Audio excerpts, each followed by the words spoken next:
In national headlines, in the wake of President Trump's comments that the United States will be ramping up nuclear weapons testing, Russia is now drawing up its own plans for nuclear tests.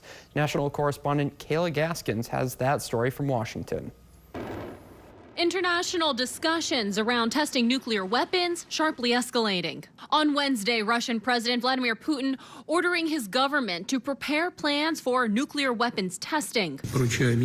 I instruct the Ministry of Foreign Affairs, the Ministry of Defense of the Russian Federation, Special Services, and relevant civilian agencies to do everything possible to gather additional information on this matter. Putin's request follows comments from President Trump, who said the United States is ready to resume its own nuclear testing. Why do we need to test our nuclear weapons? Well, because you have to see how they work. In a meeting Wednesday with his Security Council, Putin said Russia has adhered to the international treaty prohibiting nuclear weapons tests, but warned if the U.S. resumed such testing, Russia would be under obligation to take reciprocal measures.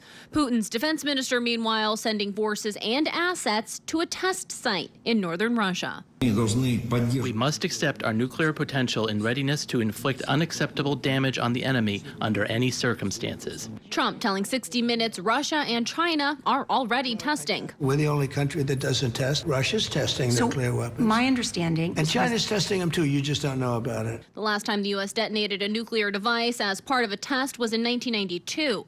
Russia's last known nuclear explosive test was in 1990 and China's in 1996. Days after Putin said Russia tested a nuclear-powered underwater drone, Russia displayed a new submarine last weekend designed to carry nuclear torpedoes. And early Wednesday, the U.S. successfully launched an unarmed test of the Minuteman III missile, part of the U.S. deterrent system meant to be launched only in response to a nuclear attack. Amid talk of resuming nuclear weapons tests, President Trump says he's spoken with Putin and China's President Xi about denuclearization. Trump says all three leaders are working on a plan. In Washington, I'm Kayla Gaskins.